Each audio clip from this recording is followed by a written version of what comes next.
What's going on, guys? Episode 6 of the Spinning Pinion podcast. I am your host, Ian Douglas, along with Todd Ulery. World famous Todd Ulery. No. Todd's world famous hot takes. Today we have a viewer question about gearing, and then we're also covering our topic, which is how to achieve different results with the same tire. Is that right? Different grip levels with the same tire. You were almost there. You almost had it. Teleprompter error. All right, guys, let's get into it. Victory's calling, racing time. The spinning pinion takes the crown. Fast and furious, round and round. Oh, God. The speed's dominion. Welcome to the world of the spinning pinion.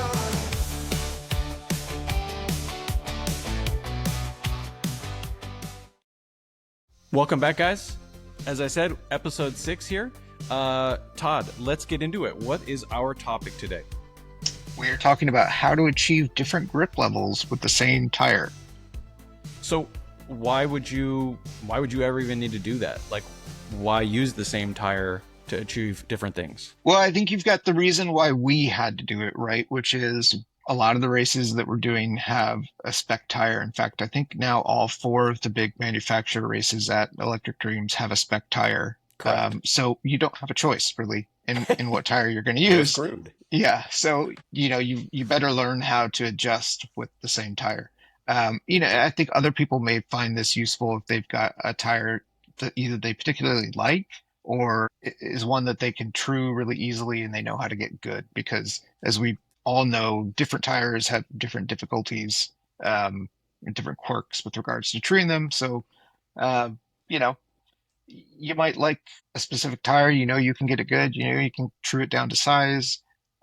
So how are you going to get different grip levels with that same tire? Yep. And this comes in particularly handy when the track conditions change, right? So like if you're going into a weekend and you know that they might clean the track the night before or the morning of, and maybe you need a tire that has a little less grip or a little bit more slide, or you need something that has a little bit more grip, this can be a nice tool in your back pocket in order to change the setup without having to really change the setup, right? It's a very subtle difference. Like I would say that pod tuning and the screws are going to be kind of like up here in terms of their criticalness and their impact. And then tire tuning is going to be, tires are critical. Don't get me wrong. Like tires are the most important thing to a car, but the tire might be like that last little 10% that you're trying to get out of the car to achieve that extra level of performance on that day. Yeah, and I think what we're talking about too is like keeping that car from getting to a point where it's got too much grip and there's nothing you can do about it. See 2024 NSR for me, where you get to a point where the car. MR slot car for me. No, well, yeah, maybe that's another one. Yeah. But you get to that point where a car's got too much grip and there's nothing you could do about it, and you stop being able to feel that line that you can push up to with a car, and it will just very suddenly break away or very suddenly traction roll. And yeah, you've got like so many issues that you can't predictably feel coming. Yeah. And so that's really like why you would want to be able to change the grip level of the tire to get something that drives more predictably. So let's talk about Slot It 2023, because that's really where I think this kind of came into its own. And actually, oddly enough, that was not a spec tire year either. Correct. We just happened to find that this was, with those cars and the rules that they operated under, a really great combination. You want to talk about that a little bit? Well, I mean, besides the fact that that race gave me an ulcer and it was the height of our slot car Cold War with the jab guys. Yeah, I mean, I think you're really the one to better speak to how it came about. But I would say that the general benefit of the Inter tire was that it cut through a lot of the grip. And so the cars were really quick, but then you didn't lose so much corner speed because they were overbiting or over gripping. And then they also provided this really nice slide But yeah, why don't we tell Yeah, people about how you came up with yeah. I the whole talked about thing? this a little bit on Marty's podcast the other day, actually. So this is actually something that I'd kind of figured out by accident, purely accidentally. Earlier in that year, we were racing slotted DTM, and I think the rule for that was that it had to be a slotted tire. Hmm. And so I had trued, I think N22s, and I had trued a G25. And right before I'm leaving for the race, I was trying to true a set of G25s. And anyone who's true G25s knows that they're very Pain. hard tire until you really figure out like how you can keep them cool. They take forever. Um, and I think I just got, it was time I had to leave and I couldn't finish it. Right. So I literally just pulled it off the truer rough and threw it in my box. I said, well, I mean, I may as well take them, but I don't think I'm going to use this tire. Get to the race. And from what I remember, that one, I think Marco was like opening and closing the door. He didn't know if he was going to keep it open or close it, which Electric Dreams has this huge roll up door.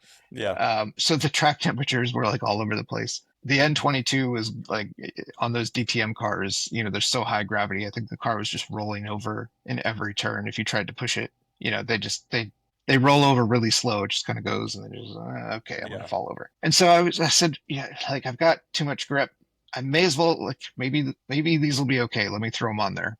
And I threw that G25 on there and it was like perfect. It was so perfect. And it allowed the car to transition. It still had like the right amount of forward bite out of the corners. It was it's not something I never would have thought like, oh, I should totally just do that. Because no, everyone talks about polishing tires and getting them nice and smooth, and that's just what you do. In actuality, I think I ran the first two lanes with the N22 because he had opened the door. I don't remember what happened, why I made that call. And then I was driving, you know, exactly how I described, and I put the G25 on there, and I think I was basically just, I think I set the lap record for DTM in that race after I changed those tires. I mean, it was just so much easier to drive. The car wasn't like locked down in the rear. Yeah. You could really kind of like navigate the stuff where it wasn't so sensitive to throttle inputs. Um, and so, you know, Q later in the year, we're getting ready for Slot It. And I remember in June of that year, I think I had left a couple cars for you at Electric Dreams to try because you were coming down to do some testing. I did come down, And yeah, with I Jeff. had told you about this tire, and I remember your reaction being like, I don't know, man. I think you specifically said like this might be where you and I diverge or something like that. Yeah, it sounds like me. Yeah, it was very like uh you didn't want to quite say like I don't think you know what you're talking about, but you kind of were like, yeah. I will say that early on in our partnership, there were a lot of moments where I was like, I don't know if I trust this guy. Like, what the hell idea is this? But then over time, it's like, okay, Todd knows what he's talking about, you know. And I think we also had to learn a language together, right? Because there were a lot of terms that you Yeah. were using. Like you would use What what did was I the say? Grabby. I think I like to grabby? use grabby, yeah, when a tire would really grab and flip the car. Yep. And what we came to describe that as is a car being tight, right? Yes, it won't turn. So you thought I was completely full of it. You came down, and I think I intentionally left that tire on one of the cars and was going to make you try it. And I really wish I had like pulled up the text history of this because I remember you getting to the end of that and being like, "Oh my God, that's it. That's the combo. This works."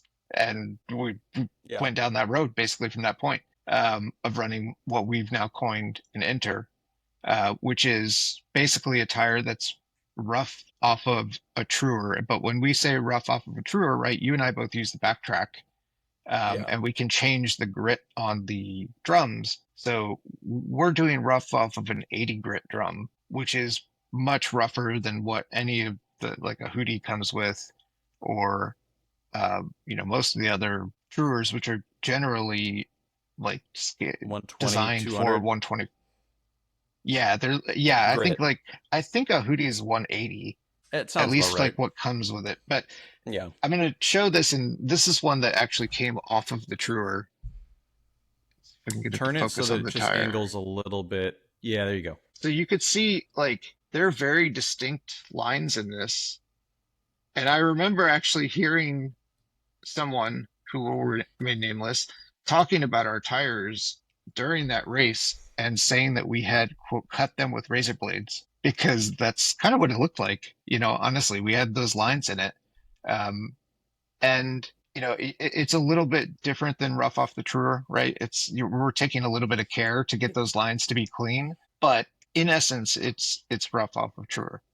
Um, it's a very light pass at the end, right? You're hitting a rough grit very lightly for it to kind of cut lines in the tire, and that's what we call an inter. And as history will show, Ian went and set a track record pole position within 3 laps with that car and those tires, and then won the race. And that was your first slot at nationals. It was, yeah, and that was, man, that was all a crazy year.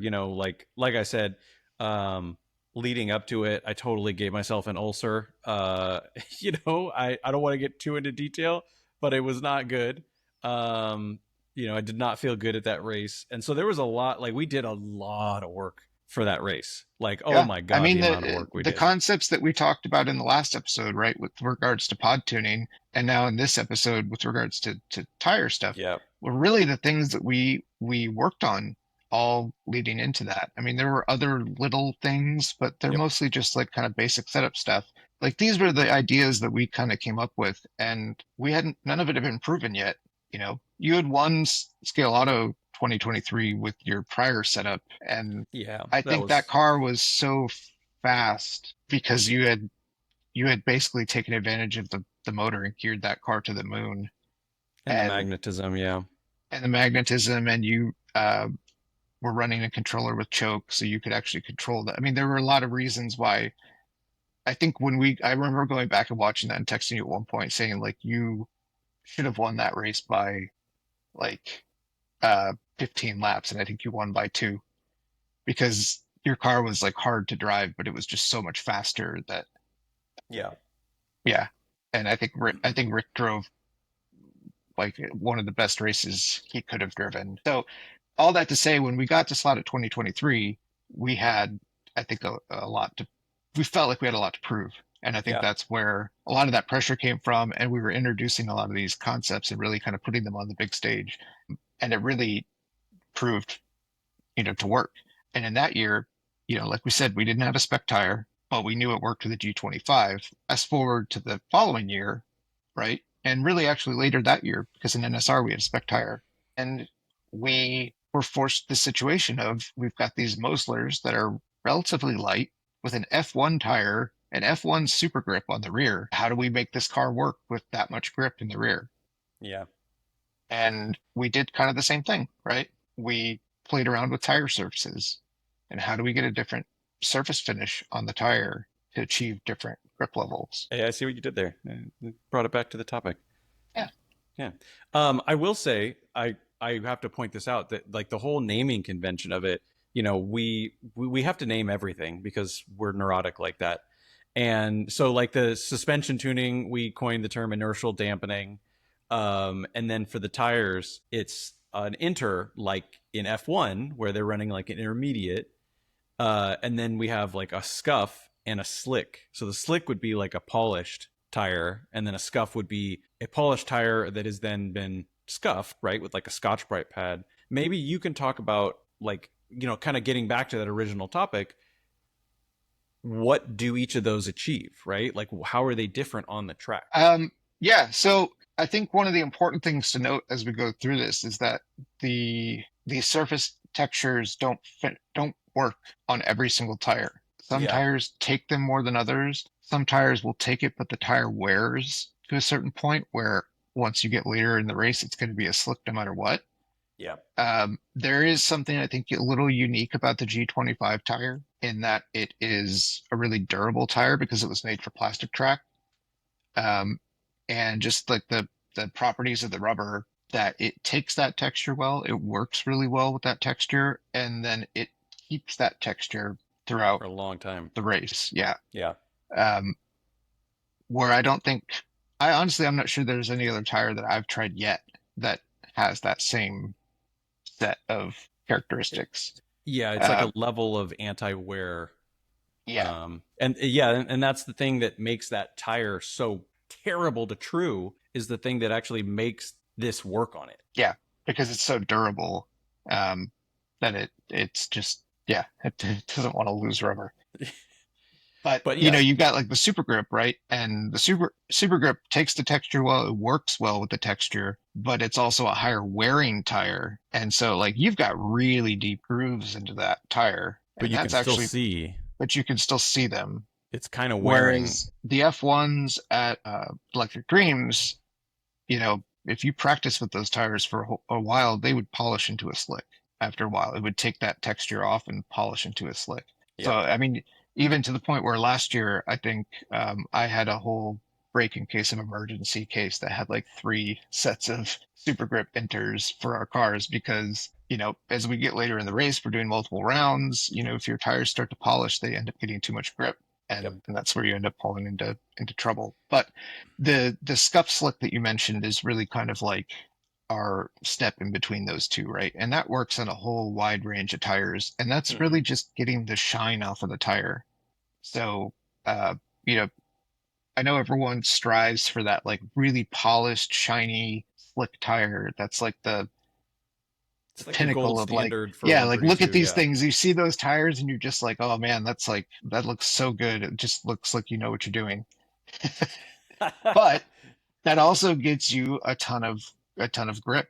Ton of What grip. I would have called a grabby tire, uh, back way back when. And obviously, depending on the type of tire, um, you know, they're gonna work differently in that condition. But um, when you get a tire that starts to develop too much grip in that scenario, one of the things that we were doing was you can take a Scotch-Brite pad and it can help if you lubricate it a little bit with some alcohol, some rubbing alcohol, and either do it on a truer with the Scotch-Brite pad, right, just to get that shininess off, or one of the ideas I think we were toying with if we were going to use it in a race is using those tire cleaning. Yeah, Bianchi specialties or whatever those were. Yeah, and instead of having a cloth in there to clean it, we were actually going to put Scotch-Brite, Hmm. um, and run the car on that to get the scuff off in between lanes, or to get the Polish shininess off. off. Yeah. Yeah. So it's just a couple different ways that you can, go about doing that. And it works, like the scuff I said, works with almost any tire. Um, and it gives you kind of a range of finishes that will give you different results, as far as the grip levels the car achieves, and they'll work, really great on different types of cars, different styles of cars. You've got like the slotted DTM. It's very light, very high center of gravity. You need a tire that's going to slide. That's why an Inter worked so well on that car. You've got a GT car like a Scale Auto, where it's heavier weight, lots of torque. We were never going to use Inters for that, probably. It's always going to be a really high grip, polished slick, but it gives you a way to adjust, Yeah. your grip level. Um, Yeah, and I think another, one of the use cases, like you were saying last year at the NSR race, or maybe it was the year before, the first year. I I think either one. I don't really recall which year it was, but there was a year where I was seeing the track rubber up and rubber up and rubber up, and what I ended up doing was, I think I changed the tires to brand new Inters. I think it was Because 2023. okay, and because I had seen, like, the track is rubbering up, it's getting stickier and stickier, and I think that what the Inter and the scuff and the slick also does is it gives you another tuning aid to sort of think about what the conditions will be during your main event, if you will. So like in that race, I was already thinking, okay, I want to get the least grippy super grip I can get for the main, and that's going to require me to kind of tiptoe around a little bit in the semi. But if I can get through qualifying and do well, then I have a good shot of like not having too much grip in the main. And so that's another piece, right? Is that depending on the race and if it's a spec tire, you can use the tire surface to also align with the time that you want the performance the most. And so if you want the performance right away, then you're going to obviously go with a polished slick or maybe a scuff. But if you want some sort of linear slide and um, you want some insurance against having too much grip, then an inter is going to be a really good solution. So that's just another way to utilize that sort of technology, is that you can even use it as a tuning aid, like on race day when the car is even in parc fermé. You're still getting something out of it. Yep. Yeah, and I think that gets back into thinking about what are the conditions going to be on the track, right? Like when you get Yep. to the most important part of the race, and finding that compromise setup that allows you to get through earlier sections of the race, um, and have your car kind of come into being good. And that's one of those things. The more I think you race, the more you find yourselves in that uh, environment, then you learn what you can kind of get away with there, right? Yep, totally. Awesome. Well, I think that was a satisfactory answer to that question. Do you want to let everyone know what the viewer question was? Yep. So we actually had a couple of questions around this when we were talking about on our episode about torque. And we had a few people with NFL picks 4920 say, when you say tall gear, you mean going up from a 34, 36, 38. Big Dogs Bros Adventures 8371 said, please What name define was that? What was the name again? Big Dog Bros Adventures 8371. Just checking. Please define gear down for us. So I think this is where you and I kind of get into our like internal just like how we talk about these things. That I mean, that's not like those are unique terms to us, but uh, when we say going tall or putting tall gearing on a car, or if we were going to say gear up, what we mean is running uh, a gear ratio, right? So something that's going to have more rollout. So that would be either a bigger pinion or a smaller spur gear running a lower gear ratio, that's going to give the car more top end speed. And if we're going to say gearing down a car, what we mean is either a smaller pinion or a larger spur gear, creating a higher gear ratio that doesn't let the car reach as much of a top speed. So in context of talking about motor torque, right, you're not giving the motor as much of a gear to kind of leverage and push the car forward. Yes. Yeah, and I think that it's important to also note for people who aren't familiar what rollout is. If you think about it, rollout is the length of distance that a car will travel as the tire turns one full rotation. And so if you have a really tall gear ratio, like let's say you're running a 1530, it's a 2.0, right? Mm-hmm. Then you're going to get a long rollout. But if you like, let's say ran a 1030, it's a 3-to-1, you're going to get a shorter rollout, which is going to help kill the torque a bit and make the car, generally speaking, if you want more long-term, like long straightaway speed, you're going to go with a taller ratio, like the 1530. And then if you want to gear for a technical track, you're going to go to like a 12 or an 1130, where it's kind of dialing back that torque and making the car easier to drive through the infield. And some of it too, right, is changing like how the throttle feels on a car, especially through technical sections, right? If you've got a lot of torque, the car is going to be really sensitive to throttle inputs and just be like really stop and go, because you have a lot of leverage against that gear. Whereas with a shorter gear ratio, you're going to have a lot smoother throttle input. It's not going to be as sensitive to changes in that. It's just going to be probably a little easier to drive, but you're sacrificing some of that straight line speed. And I do have to correct you a little bit on your definition of rollout. So rollout is actually the distance that a tire will roll for one full rotation of the pinion. Okay, got it. And so that's where one turn of the motor, what distance does that car travel forward? And so you can look these up online. There are rollout calculators. You can build it into a spreadsheet if that's your thing. That is my thing. I have a whole spreadsheet that calculates it for me. What I find is that using rollout is by far the easier way to judge gearing on various cars because you've got so many different offsets in slot cars, right? That require different tire sizes. And there's no way I get people to ask me this all the time about, what gearing I'm running in a car. And I see that they've got a car that has a different pod, a different offset. And then now my answer is I can't, like, it's not going to translate for you because I know I have a bigger tire.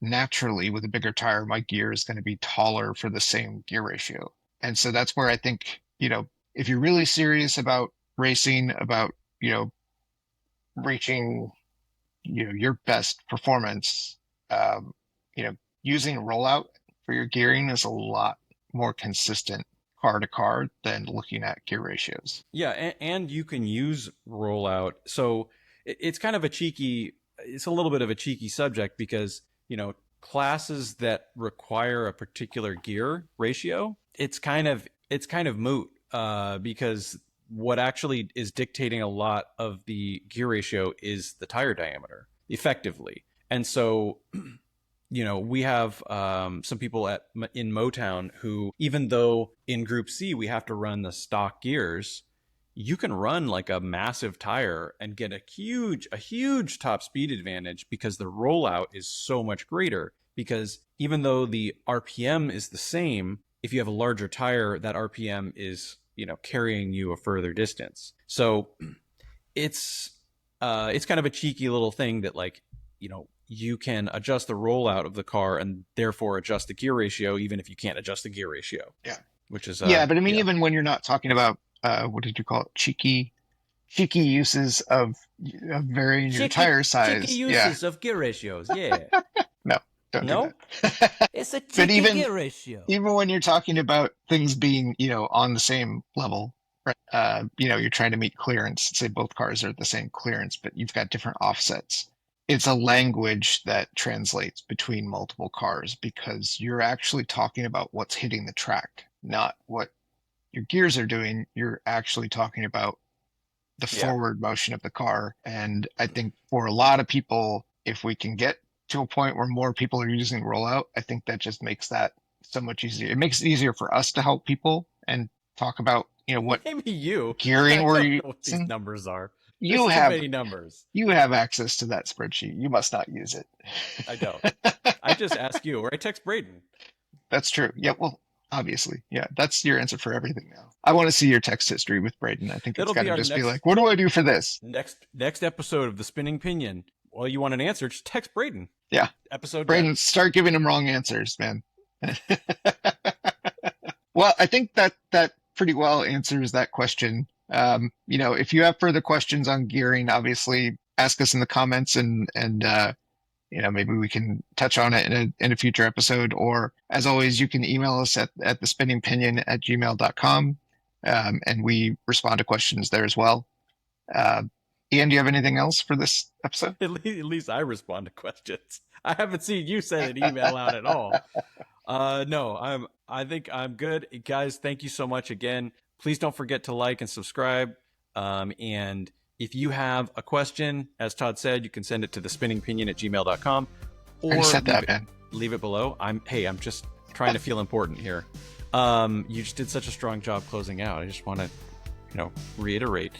The other thing is that if you also have a car you want featured, please email it to us and we'll do our best to feature it on an episode. Haven't had any yet. No viewer rides yet. So you could be the first. You could be the first. Absolutely. All right, guys. Thank you so much. We'll catch you on the next one. Thanks. See you guys.